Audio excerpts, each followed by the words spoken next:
Hey, somebody needs to take curling lessons. You have? Excellent. Good morning, afternoon, or evening. You are listening to the Professional Noticer. Hello, everyone.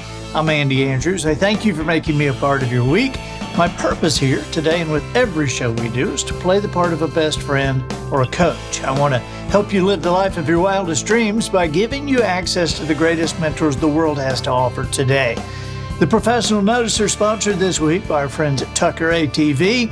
You know, the sheer variety of power sport products at Tucker ATV will blow your mind. They've got the Hustler turf equipment, the entire line of Echo power tools, and of course ATV from Tucker carries every make and model of Polaris ATVs. They have the big Polaris side-by-sides, even bigger Ranger Crew. And you have to see the showroom, the taxidermy, the antique displays, indoor porch with its porch swing, comfortable chairs, television, free coffee. You need to stop in and meet Shannon and Lisa Tucker. They treat the customers like family, which is why folks from 14 states have done business with Tucker ATV. Highway 43 North in Jackson, Alabama, Tucker ATV, the small town business with the national reputation. Observations and answers, that's what we do here on the Professional Noticer. And as you know, we love it when somebody comes to the table with both, and that's what we have today. In fact, we have such a helpful guest that he is self-helpful. In fact, that's the name of his podcast, and he's a longtime friend of mine. I also know his dad, so he better behave. Please welcome Kevin Miller. Now, wait, before I turn you loose, Kevin, your bio is so dense. You have done so much that it's hard to introduce you properly. So I just went into here's Kevin Miller, and now I'm backing up. You have, because I want you to confirm these things. All I heard is that I'm dense, so I'm not quite sure where to go with that. No. Your bio is dense, meaning it's thick, it's filled, First of all, you have 9 kids. I do. And you live in the mountains so that nobody can bother you. You live, in fact, here it is, it's warm everywhere else, but you're expecting possibly 20 inches of snow tomorrow. Apparently, it's just the only place I could find enough room for everybody. Well, I mean, you got a baseball team, all right, now. I do. So, good grief. You have a new book, which we'll talk about in a minute. But this is not your first book. You have one of the most popular podcasts in the country with 60 million downloads. It's self-helpful, which you're one of the best interviewers that I've ever seen because you dig deeply into what your guests are doing and what they think. And, I'm impressed with what you also wrote a book with your dad, right? You know what? I appreciate the thought. That was my brother, Jared. Wow, see how dense your bio is? It includes your brother. Yeah, everybody's an author in the family. I think everybody's got a podcast at this point. So I came by it naturally. I honestly, it was talk about privilege. I have had privilege, no doubt. Why? Your dad, Dan Miller, has been a guest on our show a couple of times, and so we're glad to have you. And your new book is what drives you. But before we get into your new book, tell me about the podcast and how you select guests, and because that's probably how most of our guests know you. Yeah, I mean the podcast. I had started doing some podcasting, a long time ago, and it was in getting involved with Zig Ziglar and the Ziglar Corporation. That's how you and I met. And when Zig passed away and I had become friends with his son, Tom, who runs Ziglar, I said, man, there's, what can we do for the brand that with Zig gone? And we started looking at things, found that they had been just putting old clips of Zig up, and people were still downloading them, pretty consistently, even though they hadn't done anything in a year and a half. I said, man, let's bring these podcasts back, these clips of Zig. We'll do little clips and talk about them and bring guests like you on. I think you were one of our first guests there, and Seth Godin came on, and Dave Ramsey came on, and we'd unpack Zig's messages. And man, I kept doing that, and kind of a side project, labor of love, and the show kept growing, and it kept growing. So I owe so much to the Ziglar Corporation. I'm going down there to speak this June at an event as well, and I know you've spoken for them many times. And but the shows, it is host led. I bring people on, talk about what I'm interested in, and people get to know me and really attach to the host. That's what podcasting is about. So about a year ago, we transitioned to self-helpful, which is what my interest is. It's what Ziglar's about, and it's presented by Ziglar. And I think we'll always be attached to them. Man, I love having conversations just like you and I are. I can't believe I make money doing this, because to get together with you, I would fly to get together with you, have a beverage, and talk about things that matter. I mean, what a gift. Wait a minute. You make money doing the podcast? Don't tell anybody. Yeah, I make a bunch. Please tell me how to do that too. You have had so many guests on. I mean, you've had literally everybody. And so it would be unfair to ask you who was your favorite guest, and probably unfair to ask what was your favorite moment. But let me ask you this: when did you ask a question that the answer was not what you expected? Oh my gosh, I do that often. And it is, man. That's a mean question. There's so many good people and so many moments. I look back to moments where people said something, or we went down a different tangent than I expected. All right, well, give us one. I give my paradigm, just shifted by somebody. Really, Shanti Feldhahn, she was one. I've mentioned her so many times. And this has been years ago, and she had the 30-day, kindness challenge. And we're talking about being kind. And ultimately, though, she says, look, but the deal is being kind. We look at that and going, oh, I'm kind to you, Andy, and so hopefully you'll be kind to me. And it's the right thing to do. She says, that's not the point. The biggest benefit is what I get internally by being kind. My kindness benefits me most. It's one of the most selfish things that I could do, is just to be kind, because it benefits me. Man, that's the kind of stuff that I never thought about that. Right. I never had a thought about what it does to me internally. And man, so many messages like that just flip a switch for me. And again, I'm blown away that I get to sit here and have conversations. It's like I get free therapy from the world's greatest therapist every week. And, where would I be without it? That's the scary question. Who do you look at and you think they're very underrated? They have more to say than they have been allowed to say. Goodness. I mean, like if you could tell us, here's somebody you don't know, and you guys need to look this person up. You need to be aware of this person. Who would that be?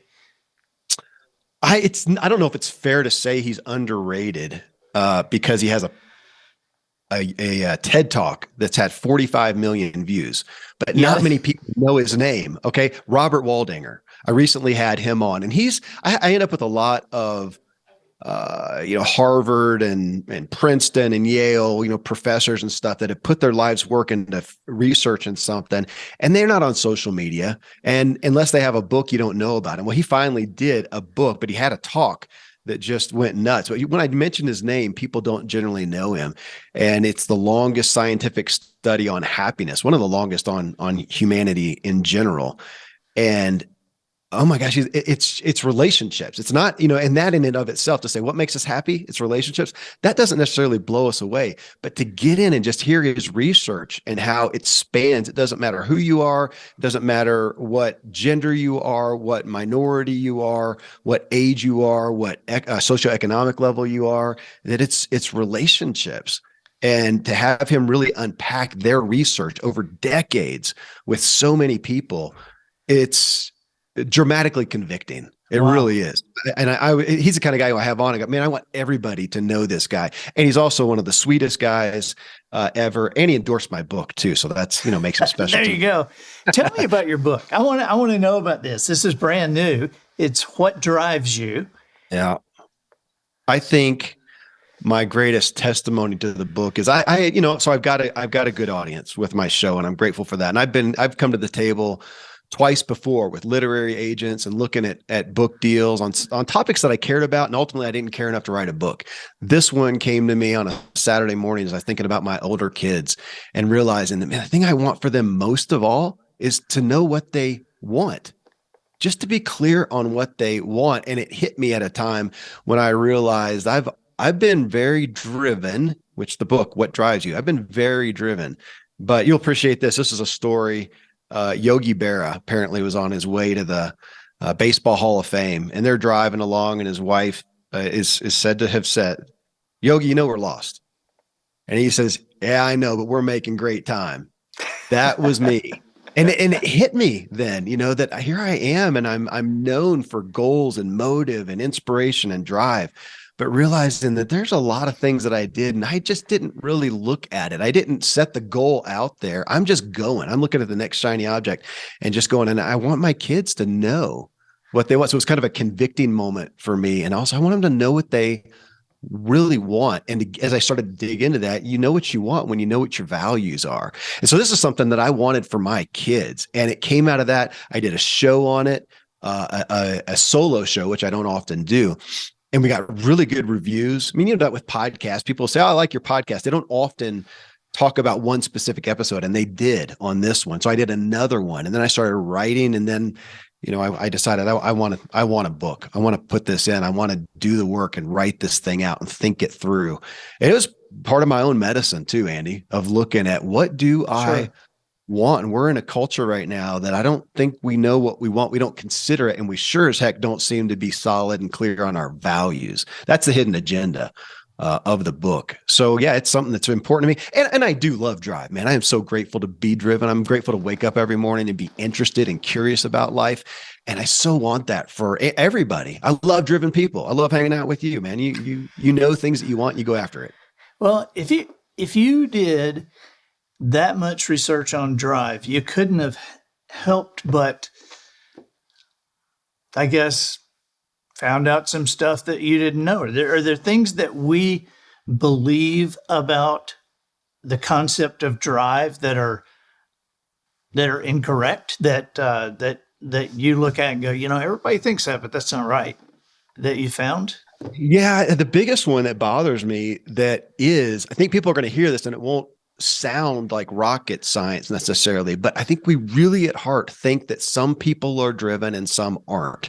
And when we do the comparison game, which we do on social media, and we see somebody who's knocking it out of the park in some aspect, we kind of think, oh man, they're so driven and disciplined and whatnot, and that you missed out. You may not have as much. I mean, you got some, but you don't have drive like that person. And back to your initial question, Andy. Yeah, I've had I think we're at about 220 guests that I've had on the show. And that was a big part of the book too, of realizing those people, they weren't anything special necessarily. They just got clear. Something happened and they got clear on something that they valued. And due to that, something that they wanted. And they don't have some superpower that somebody else doesn't have. I do part 2 of my shows. I've done it with you, Andy, where we talk about your values and habits. And you look at that and you realize, man, these are just average people, but they've included what they want and they're working on it every day. They're walking out those habits every day. And so just that we all have the ability to have drive in us. We're not missing the ingredients for drive. We didn't miss out on some chromosome somewhere, on some gene somewhere. We have it in us. And you see that with these benign stories, these innocuous stories. And then it dawns on somebody and they go from zero to hero. They weren't bitten by a spider and got supernatural powers or a lightning bolt or fell in a vat of chemicals. They just went, oh.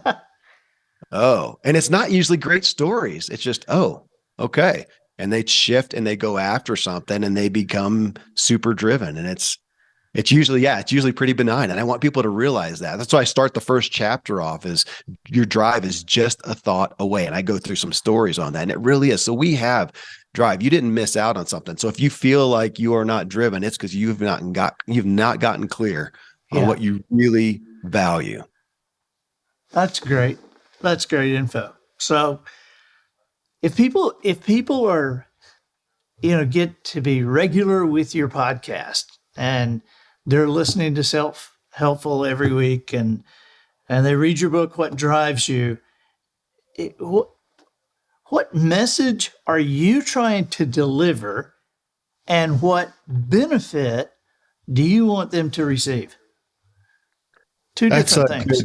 It's a good question because I feel like the tuning in. I mean, this is the benefit that I get, that I'm looking for people who have a self-help message, not just a story of they made fame and fortune.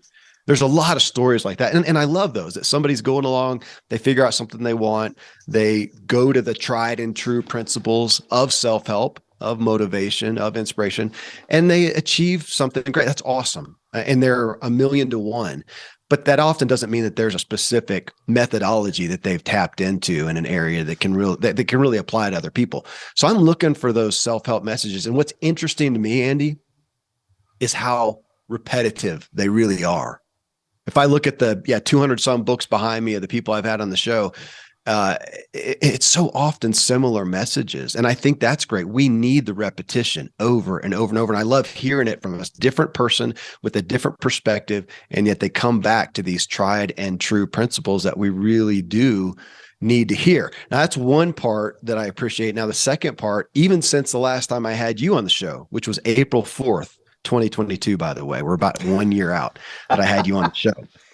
And if you don't remember, it's because you had some specific things to say about the Will Smith slapping Chris Rock incident. Oh, God. Yeah. That's what we talked about.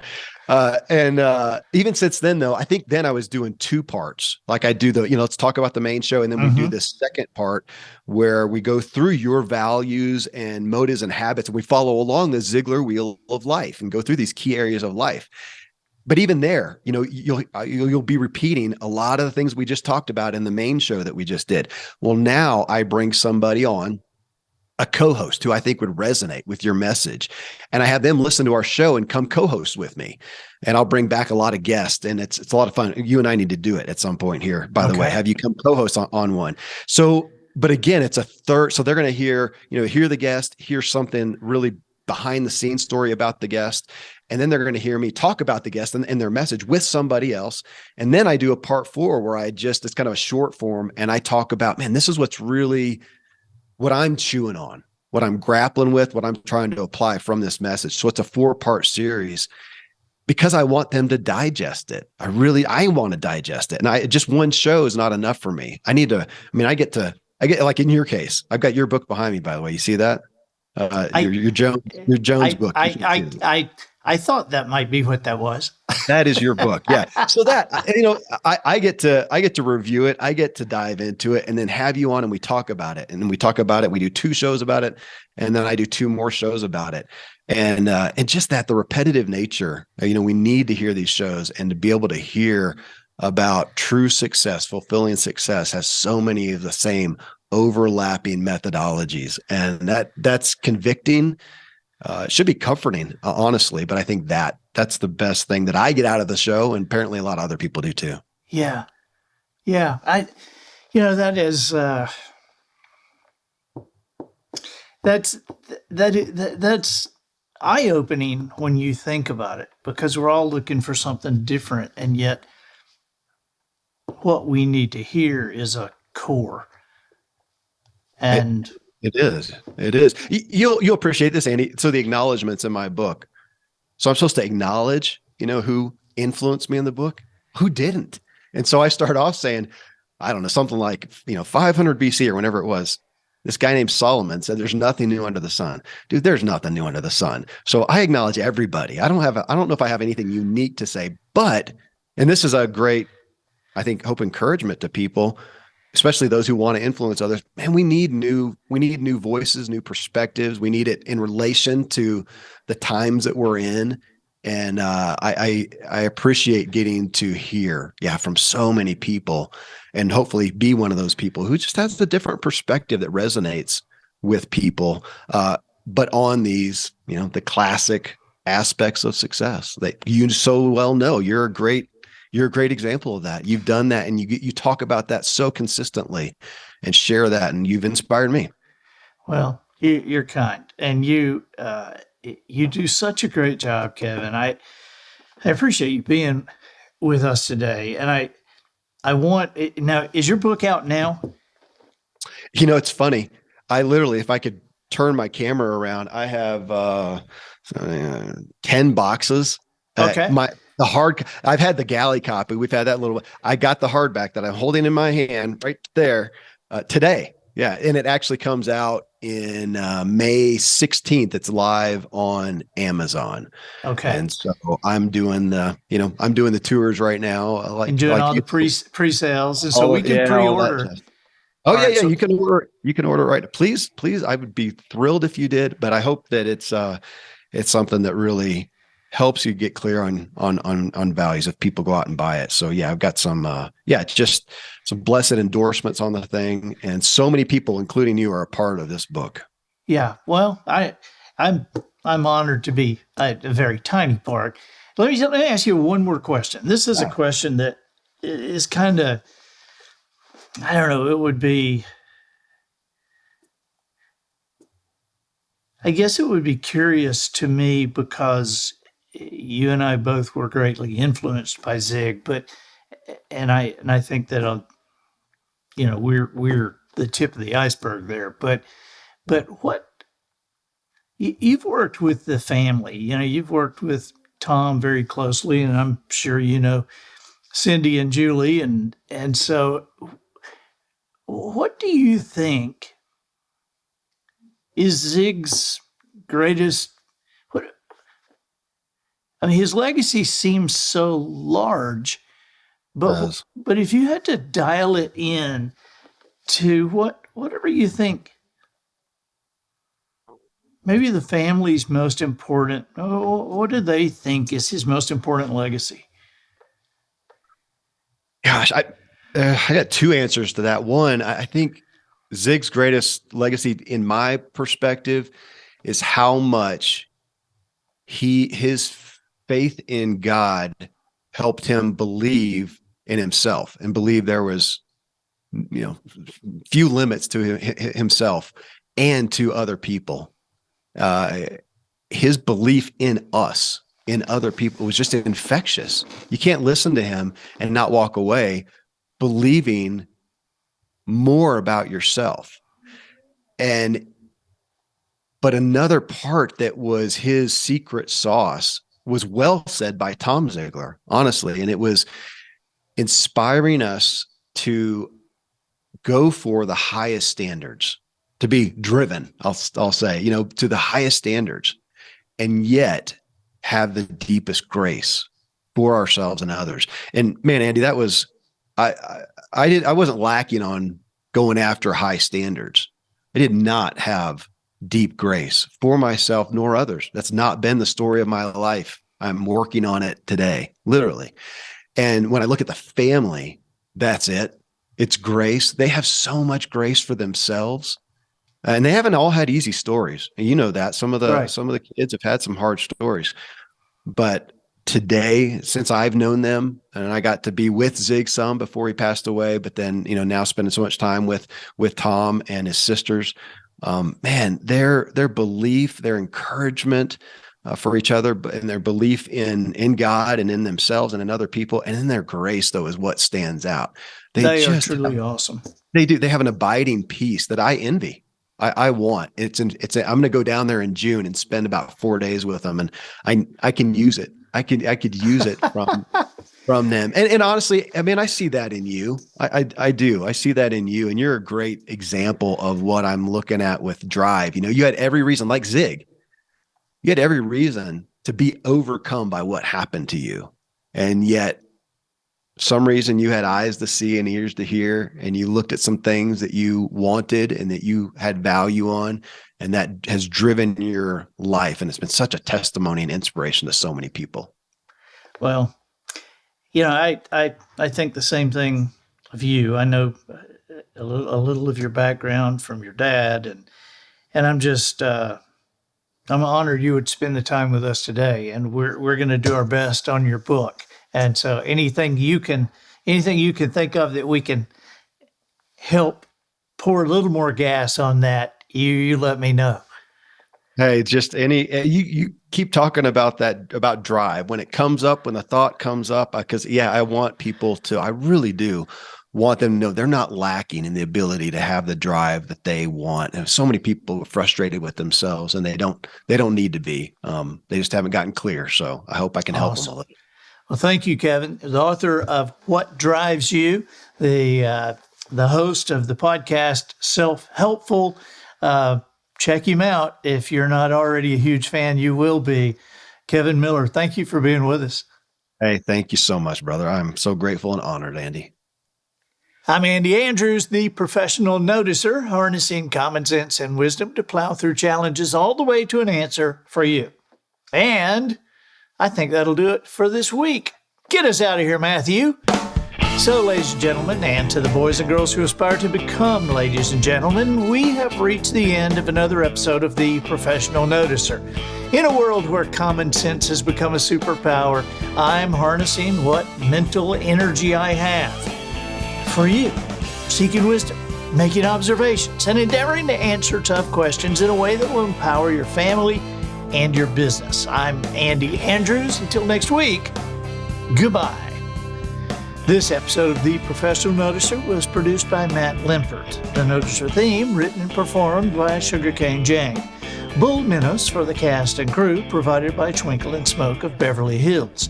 Additional financial consideration provided by badmathads.com. Friend, how is your business advertising coming along? Is it working? Is it costing a fortune? Subscribe to badmathads.com and your worries are over. Badmathads.com is a rolling series of absolutely honest ad copy that gets them every time. The ad is for a real product, and it's a real deal. It's just the math that's bad. Here's an example. Put a jar of Lifesaver candy rolls beside the cash register with a sign that says 29 cents a piece or 3 for $1. Trust us, people will buy 3 for $1 all day long. Do you own a restaurant? Put a sign up that says, buy 2 meals from our main menu and your kids can eat at regular price. Automotive supply? Buy a case of air filters for only $1,200 and we'll throw in a free set of tires. Subscribe now for an idea a day. It's all in the math. Bad math. We are badmathads.com.